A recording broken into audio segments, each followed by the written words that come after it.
danger, disaster, distraction. I'm Jeffrey Daugherty, the Christian Whistleblower. Good, Wednesday morning to you. Glad to see you here on the Gospel Truth channel.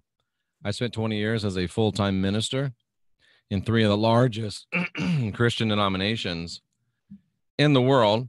I'm a Bible college graduate, and I have over 100,000 hours of study in the biblical scriptures, and I'm here to try to convince you, or at least get you to ponder the possibility that Christianity is a fear and guilt-based control matrix, and that you are under spiritual Stockholm syndrome because you can't see it, and in fact, you fight on behalf of your captors. I'm here to help you wakey, eggs and bakey, and unindoctrinate yourself. Now, if you take a small little survey through YouTube, you're going to see a lot of things. And some of these things you're going to see a lot of. Now, if I get on YouTube and search for Planet X, Nibiru, pole shift, alien invasion, interdimensional invasion, 5G, vaccines, Antichrist, tribulation. There are all kinds of dangers, all kinds of disasters that we're being warned about on YouTube.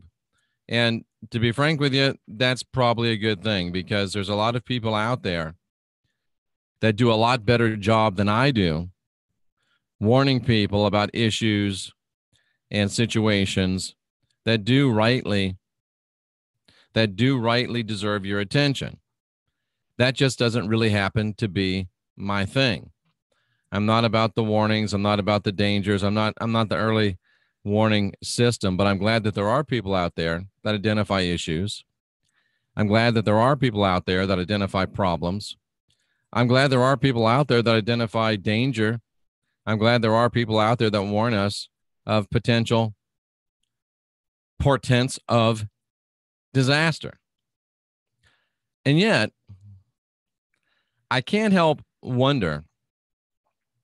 I can't help ask myself, and Ellen, I got your email, and for some reason, I've got an envelope sitting right here.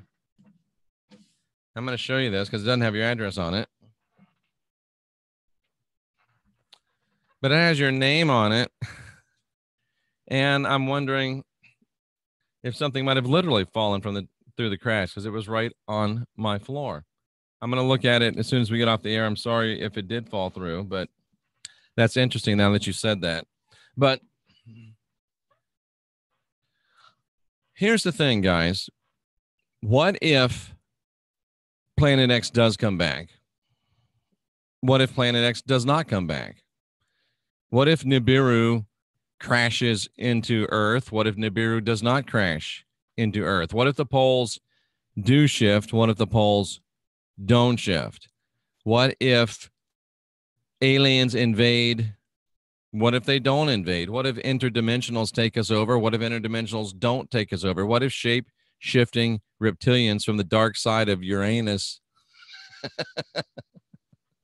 I was going to try to say it with a straight face, but how do you say shape-shifting reptilians from the dark side of Uranus without laughing? Let me try it again. All right. Let me take a drink of coffee and try it again.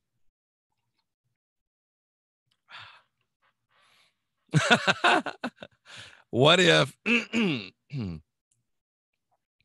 shape-shifting aliens from the dark side of Uranus do overrun us?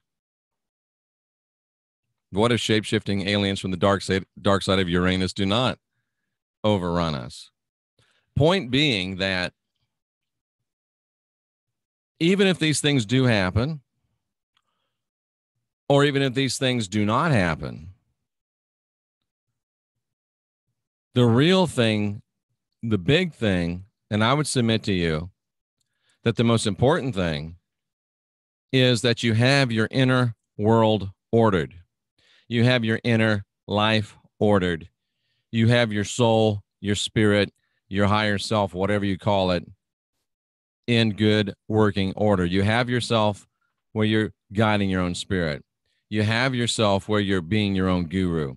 You have yourself where you are mastering your own ascension. Because let's face it, ladies and gentlemen, what if you survive the pole shift and everybody else would rather perish in the floods than hang out with you?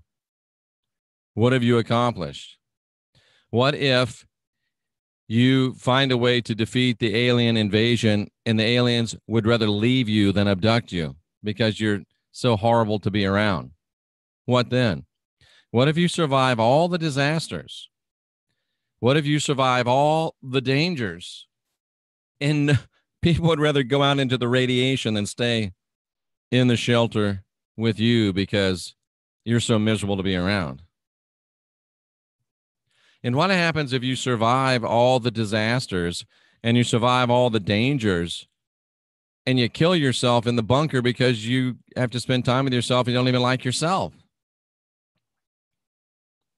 What happens then? And what happens if you don't survive one of those disasters? You spend a lot of time worrying about it. You spend a lot of time preparing for it. And, I have an RV. I have food stores. I have life straws. I do prepare, so I'm not saying there's anything wrong with it. But what if you spend all your time thinking about it, preparing for it, and then you don't survive? But yet you allowed the distraction of danger and you allowed the distraction of destruction, the distraction of doom to keep you from doing the inner work on yourself. And guess what? You get to come back and do it all again. So I'm all for prepping. I'm all for preparing. I'm all for doing the hard work and the discovery and the investigation. I'm suggesting to you this morning because that you might want to prepare your spirit first. I'm suggesting to you that you might want to prep your soul first. I'm suggesting that you might want to work on your inner bunker first. I'm suggesting that you might want to lay away treasures in heaven where moths don't eat and where rust doesn't corrupt, metaphorically, obviously. So I'm not saying don't listen. I'm not saying don't prepare, but I'm saying, what good is it if you survive and nobody wants to be with you? What good is it if you survive and you don't even want to be with you? Something about the inner standing. Callie says inner standing. I like that. Now, I know it's probably dung, but there's a saying in the scriptures that says, what does it profit a man if he gains the whole world and loses his own soul? What does it profit a woman if she gains the whole world and loses her soul? What does it profit you if you have a great bunker in South Dakota that's stocked with 100 years of food and you don't like the person that you're in there with, be it yourself or somebody else? What if you have 100 years of food and you get yourself into your bunker, you and your wife are the only two left, and she decides to kill you and have 200 years worth of food because you're a miserable bastard? You get my point. I'm all for preparing, but prepare your inner man first. Don't be distracted by danger. Don't be distracted by destruction. Put the first things first. Put the big things first. Work on that which is eternal. Work on that which is going to last beyond any and every danger. Put your biggest efforts into that which is going to last beyond any disaster. And don't allow the biggest, most important part of you to fall by the wayside due to distraction. Let me take a quick look into the chat room and see if there's any questions that need to be answered, any issues that need to be addressed. You listen to me, I'll listen to you.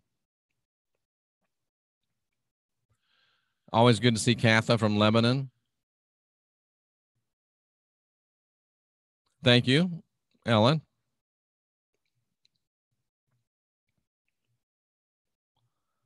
I'm really trying not to listen to the doom and gloom chatter. Yeah, I understand what you're saying. And, you know, somebody says to me, Jeff, you never answered my email. Just wondering why. Ladies and gentlemen, do you understand that I get probably 1,000 emails a day? Literally. And if I don't answer your email, it doesn't mean that I don't like you. If I don't answer your email, it doesn't mean that I think you smell.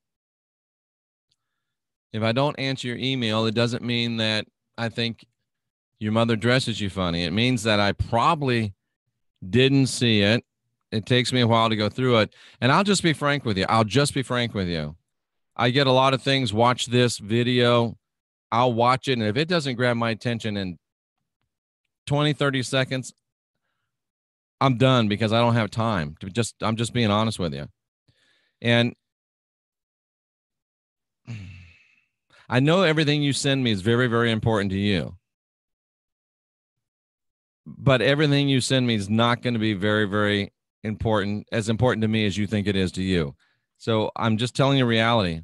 I try to at least say thank you to everybody, but don't expect me to. I mean, and if you write me a novel, probably not going to read the whole novel. So you got to grab me in the introduction. Pretend you're sending me a script and I'm a movie producer. Give me something in those first few lines to hook me, or I'm probably not going to read the whole treatment. I'm just not. I'm sorry. It's reality. 1,000 emails a day. Love you all. Care about you all.